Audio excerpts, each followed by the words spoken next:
Ngayong gabi, samahan niyo akong pakinggan ang mga tunay na kwentong kababalaghan. Nangyari to 3 taon na ang nakakalipas. Nagkaroon kami ng requirement para sa intro to film course kung saan kailangan naming mag-shoot ng short film. Kami ng mga kagrupo ko, napagdesisyon na namin na horror film yung gawin para maiba yung genre namin kumpara sa ibang grupo. Bali ang napagkasunduan naming kwento ay tungkol sa isang madre na sumasamba sa demonyo. So para mas maging kapani-paniwala yung short film, we've all agreed na sa totoong simbahan i-shoot ang film. Fast forward sa araw ng shoot. Umaga pa lang, sinimulan na namin mag-shoot para matapos na lahat ng outdoor scene na nangangailangan ng daylight. So far, mukhang normal naman ang lahat. Wala naman nakakatakot na feel and all. As in normal talaga lahat until pumatak ng 10 PM at kinailangan na namin mag-shoot sa loob mismo ng simbahan. Bago namin simulan i-shoot yung scene sa loob ng simbahan, nagdasal muna kami. Kasi bukod sa nakakatakot yung gagawing scene doon, may iba na rin nararamdaman yung mga kaklase kong may third eye. Pumwesto kami sa pasilyo ng simbahan sa pinakagitna. Nakapabilog kami at magkakahawak kamay na nagdasal noong mga oras na yon.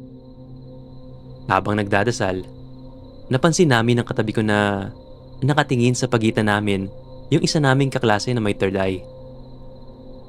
Sobrang namumutla siya at kami naman ng katabi ko, nararamdaman namin na parang bumibigat yung balikat namin. Kaya humigpit na yung hawak niya sa kamay ko. Natatakot na kami pero pinili pa rin naming tapusin yung dasal ng kalmado. Nung natapos na kami, dumiretso na kami sa kanya-kanya naming toka at gawain. At doon na nagtanong yung kaklase naming may third eye sa iba pa naming mga kasama na may third eye din. Kung nakita din ba nila yung nakita niya habang nagdadasal kami. Sumagot sila na nakita nga din daw nila. Kinuwento nila sa aming mga walang third eye yung nakita nila. At sabi nila, may mga sumama sa atin magdasal. Namutla na kami at sobrang kinalibutan nung sinabi nila yon. Lalo na nung dinescribe nila yung nakita nilang mga sumama sa amin. Ang pagkakaalarawan nila, isang babaeng nakangiti pero nakatahi ang bibig. Kung tama ang pagkakaalala ko, bukod daw dun sa babaeng may tahi ang bibig, mayroon pang ibang sumama sa amin sa loob habang nagdarasal. Pero hindi na nila inilarawan pa ang itsura ng mga ito. Yun na rin na naging hudyat para sa amin na wag na ituloy ang shoot sa loob ng simbahan. Kaya lumabas na kami at humanap na lang ng lugar sa labas kung saan pwedeng gawin yung scene na yon.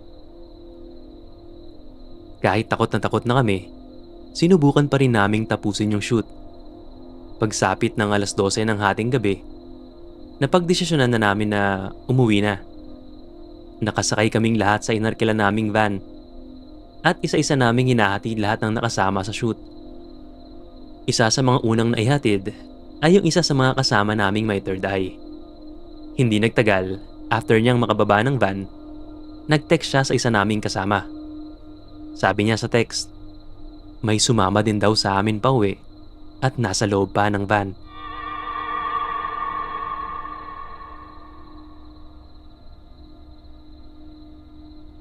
Nitong umaga, naranasan ko yung pinakamalalang episode ng sleep paralysis.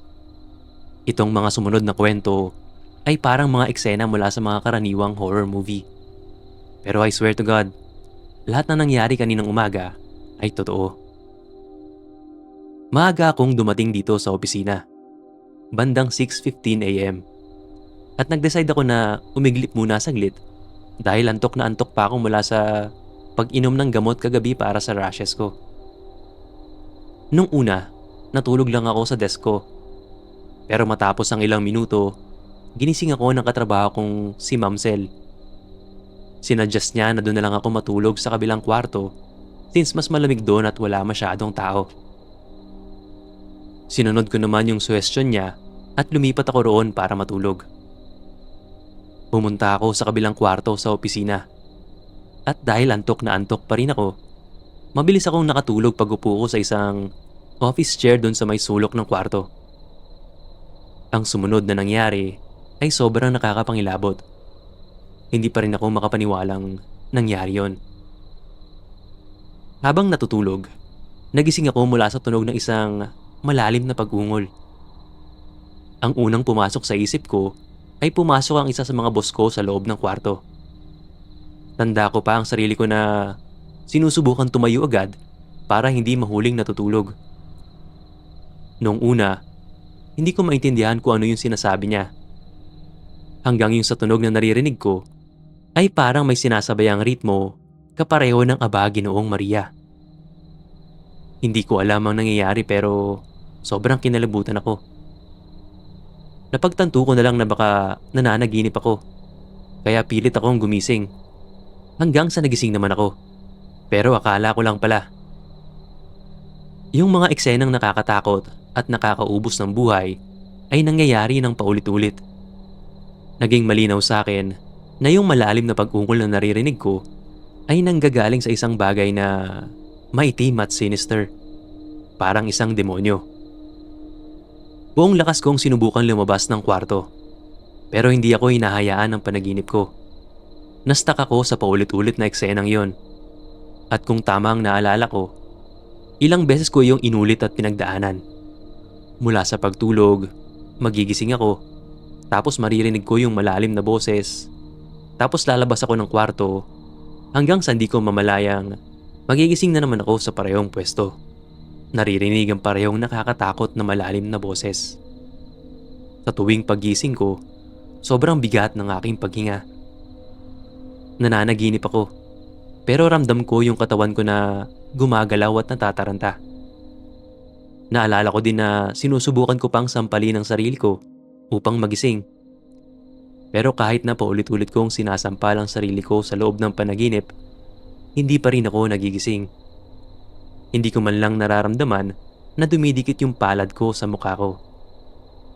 Sobrang nakakatakot at sumisigaw na ako sa panaginip. Pilit kong sinusubukan na makalabas dito sa walang hanggan at paulit-ulit na eksena. Bigla na lang akong nabulunan at naubo. Nagising na ako. Sa pagkakataong ito, totoo na. Dali-dali akong lumabas ng kwarto, mabigat pa rin ang paghinga. Pilit ko itong tinatago para hindi mapansin ni Ma'am Sel at ng iba ko pang kaopisina. Bumalik ako sa orihinal kong upuan at sinubukang pakalmahin ang sarili. At kahit na sinusubukan ko pang intindihan kung ano ang nangyari kanina, wala na akong nagawa kundi simula ng araw ko sa trabaho. Ito ang alam ko sa ngayon.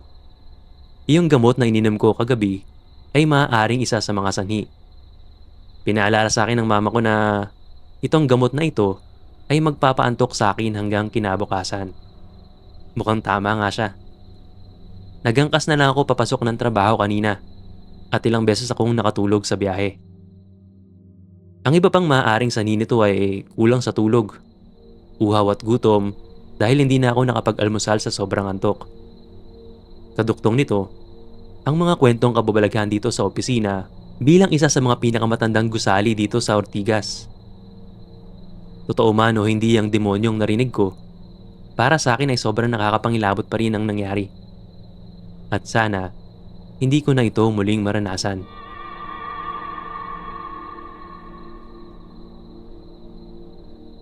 May nakita akong dati kong kaklase dito sa isang mall sa Maynila at nagsimula kaming mag-usap. Galing kami sa parehong probinsya, kaya iba ang saya kapag nakakakita ka ng kakilala mo mula sa inyong bayan. Ayun, so hindi pa nakontento sa chika-chika, napagdesisyon na naming magkape ng magkasama kasi sobrang tagal talaga naming hindi nagkita. Ilang buwan ang nakalipas. Nabalitaan ko na lang na pumanaw na pala siya, 2 taon na ang nakakaraan. Wala namang kakaiba sa itsura o kilos niya noon. Pero talagang kinikilibutan ako habang sinusulat ko to. Parang normal na tao talaga. At siguro naman nakikita din siya ng mga tao sa coffee shop kasi kinakausap din siya nung nag-serve sa amin. Pero sigurado talaga ako na siya yun. Lalo na mula sa kwentuhan namin. Biktima pala siya ng hold up sa Mindanao. Pero bago pa noon, dito na rin siya nagtatrabaho sa Maynila. Naresolba na rin ang kaso niya at nahuli na yung may sala. Meron akong third eye. Kadalasan ay nararamdaman at nakikita ko yung mga sinasabi nilang espiritu. Pero kahit kailan, ay hindi pa ako nakakita ng multo na parang tao. Sana first and last time na yon. Totoo talaga yung sabi nila na some people na nakakasalubong natin sa araw-araw ay mga kaluluwa na lang. Nasa Baguio kami ng boyfriend kong si Rafi. Kasama ng dalawa pa naming kaibigan na sina Faye at Wally na magkasintahan din. Nagda-drive kami along South Drive nang biglang buksan ni Wally ang lahat ng ilaw sa loob ng sasakyan. Sila ni Faye ay nasa harap, habang kami naman ni Rafi ay nasa passenger seat ng SUV. Sa pagkakataong iyon, alam ko na parang may mali. Umikot ang sikmura ko at bigla akong kinabahan. Pumikit na lang ako at sinabi ko sa sarili ko na, ano ba, huwag kang maparanoid. Matapos kong bigyan ng sarili ko ng mabilis na pep talk, muli kong idinilat ang aking mga mata at agad, bigla akong napaiyak ng tahimik nang makita ko ang refleksyon ng rearview mirror. May taong nakaupo sa likod ng boyfriend ko. Saktong nasa side ko pa ng bintana. Nanginginig na ako at patuloy na naiiyak. Pero kahit na, dahil akala ko ay mapupunta siya sa panganib, ang tanging naisip ko lamang gawin ay makipagpalit ng upuan sa kanya. At yun nga ang ginawa ko. Marahan kong pinunasan ang mga luha ko at umusog ng kaunti papalapit sa direksyon niya. Pwede ba tayong magpalit ng pwesto? Bulong ko sa kanya. Ha? Bakit? Tanong niya. Halatang medyo nag-aalala. Pero hindi ko masabi sa kanya na may masama nang nangyayari. Hindi kasi ako komportable rito. Pwede bang dyan ako sa left side malapit sa bintana?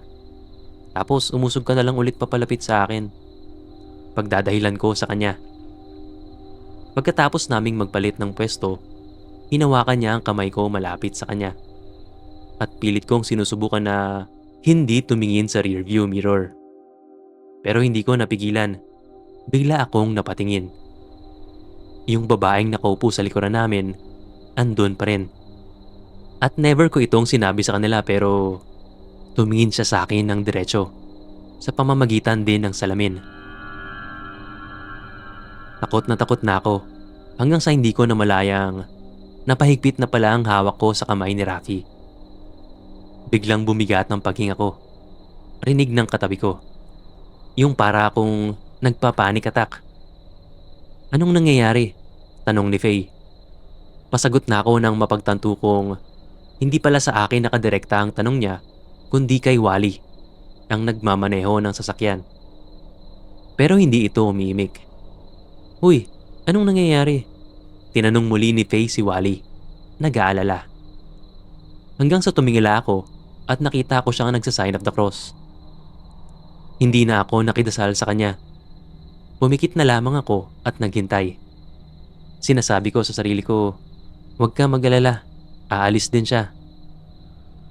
Ilang minuto matapos ang mga bulong na dasal at tahimik na pag-iyak, ang hangin sa paligid ay nagsimula nang gumaan. Muli akong dumilat. Si Wally naman, pinatay na ang mga ilaw sa loob ng sasakyan. Okay, anong nangyari? Alam ko may problema. Hindi ka naman basta-basta magdadasal na lang. Pag-usisang tanong ni Faye. Kinross-check namin ni Wally kung ano man ang nakita namin sa sasakyan during the last few minutes ng biyahe namin sa Baguio. At hanggang ngayon, hindi na ako tumitingin sa rearview mirror unless kausap ko ang nagmamaneho. Noong nag-nursing ako, hindi maayos ang buhay ko. May pinagdadaanan talaga ako noon. Gusto ko nang mamatay. So isang araw, nag-cutting ako. Wala lang, gala-gala sa loob ng campus. Yun yung pinaka-lowest point of my life. Wala rin naman may paki sa akin eh. Walang nagmamahal. Mga hapon yun nung nandun ako sa College of Nursing building. I mistakenly thought na may klase kami kaya ako nandun. Kaso, walang tao sa buong floor except dun sa room at the end of the hallway. Doon ako sa may bintana na bukas. Yung bintana kasi malaki. Like kasya ang isang tao kung aakyat siya. Doon na nag-start ang diabolical thoughts ko. Isa na lang ang gagawin ko. Bago yon, chinek ko ang bawat classroom lalo na yung sa malapit. Kung may tao ba, bago yung gagawin ko. Double check pa, kaso wala talaga. Ako lang ang nandun. Nung paakyat na talaga ako, bigla kong narinig yung pinto sa likod ko na bumukas. May lumabas na isang babae. Isang instructor judging by her outfit. Napakaganda niya. Somewhat curly hair, medyo pandak, mature, and maamong muka. Nakita niya ako at ngumiti siya. Siya yung unang taong nag-acknowledge talaga sa akin that day. Tapos initian pa niya ako. After nun, naglakad na siya paalis. Ang pinagtataka ko, saan siya galing? Sinigurado ko na walang makakakita sa gagawin ko. Kung ano man yun, yung ngiti talaga na yun ang nagbago ng buhay ko. I think 2017 nangyari ito. Nagbakasyon ako dito sa probinsya kung saan ako kasalukuyang nakatira. Nung time na yun, close pa kami ng hayop kong pamangkin. Solo niya kasi yung kwarto sa taas tapos doon ako dati natutulog. Isang madaling araw, nagising ako kasi nararamdaman kong may nakaupo sa dibdib ko. It was really weird kasi patagilid akong matulog. Never akong natutulog na harap ay kisame. Isa pa, pinagpapawisan ako. Nagtaka ako kasi sobrang lamig noon at kapag tulog ako, madali akong lamigin. Bumalik ako sa pagtulog. Kaso, nagising ulit ako ng 3 beses. Sa bawat pagkakataon, parehong pwesto tulad nung una. Tapos andun pa rin yung bigat sa bandang dibdib ko. Para talagang may nakaupong bata. Noong umaga na, okay naman ang lahat. Kaso, nung maglalaba ako, bigla akong nanghina. Parang wala na akong energy. Hindi pa naman mataas ang sikat ng araw at hindi pa nga ako nagpapagod. Pero sobrang pagod ng katawan ko. Tapos, nung tanghalian, nilagnat ako kaya pinagpahinga ako. Bumuti naman ang pakiramdam ko pagsapit ng gabi. Pagkatapos nun, sa baba na ako natutulog. Naisip ko, lagi akong may masamang karanasan kapag sa second floor ng bahay ako natutulog. Dito, may umuupo sa akin. Doon kina lola, may something rin na kakaiba. Doon sa talagang bahay namin, lagi akong binabangungot pag natutulog sa taas. Speaking of bahay namin, meron din doon. Lumaki kasi ako sa ibang bansa. Pero bago yon, meron kaming bahay na sa family ko talaga. Tumira kami doon ng at least 3 years tapos migrate na. 8 taon walang nakatira doon. Nung senior high na ako, umuwi ako ng Pinas. Ako lang. For a brief time, doon ako sa bahay ng tita ko. Pero naawa ako sa kalagayan ng bahay namin, kaya sabi ko sa mga magulang ko, doon na lang ako mismo. Pumayag naman sila. Noong unang buwan, okay naman. Walang nangyayari. Pero isang araw, hindi ko mahanap yung sabon ko sa banyo. Nagbawas ako noon and wala akong panghugas. Naiinis na ako pero hindi ko talaga nakita yung sabon.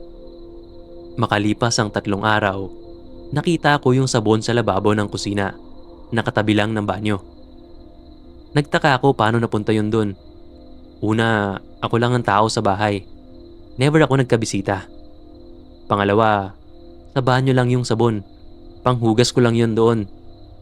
Pag sa lababo, may bukod na handwash naman. Ang tanong, sino ang gumamit ng sabon? Pagkatapos nun, lagi may nagpaparamdam sa akin sa bahay. Minsan, hindi na ako natutulog sa gabi. Yun yung time na naapektuhan na ako. Hindi na ako nagiging okay. Isang beses, may narinig akong nagbubukas ng cabinet sa taas. Yung cabinet kasi namin ay matandang kahoy na. Tapos yung tunog pa pagbukas ay tulad ng paglangit-ngit sa horror movies. Pag-check ko naman sa umaga, sarado. Another time, may narinig akong naglalakad ng padabog sa taas. Malakas ang tunog, walang kaduda-duda. Pero pag-check ko, wala namang tao. Malalaman mo kung may taong dumaan kasi talagang maalikabok ang sahig. Magkakaroon ng bakas ng mga paa kung may dumaan. Pero wala. Ang pinakamalala ay nung November 10 nung taon din na yon. Sinusubukan kong ayusin ang buhay ko kaya mas maaga sana akong matutulog. For some reason, hindi talaga ako makatulog. I think mga 11 PM yon nung makarinig ako ng naglalakad sa bubong ng kusina namin. Naglakad siya ng ilang segundo tapos wala na. Nanigas ang katawan ko nun. Mag-isa lang ako sa bahay at halos walang suot. Hindi ko alam ano ang gagawin.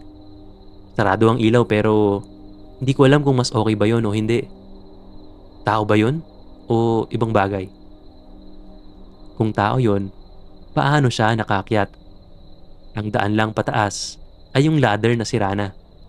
Kahit bata ang umakyat, mababali yung mga baitang.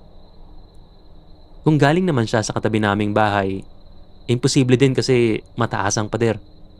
At kahit na, kakalubog ang bubong kapag bumaba siya. There's no way na tao yon. Kung iba naman, ano yon, pusa? Hindi naman mabibigat ang hakbang ng mga pusa para makagawa ng ganong ingay sa bubong. Ewan ko kung ano yun. Basta hindi yon tao. Hindi na talaga ako nakatulog nung gabi na yon. Napaparanoid ako sa gabi minsan. Naglalaro na lang ako ng League of Legends sa TNC hanggang madaling araw. Pero kung hindi maiwasan, nagpapatugtog na lang ako ng malakas kapag gabi. Mabuti na lang, hindi na sila nagpaparamdam pagkatapos nun. Hanggang ngayon, maingat pa rin ako sa bahay namin. Ngayon, sister ko ang nakatira doon. Hindi naman siya ginagambala, which makes me think na baka ako talaga ang lapitin.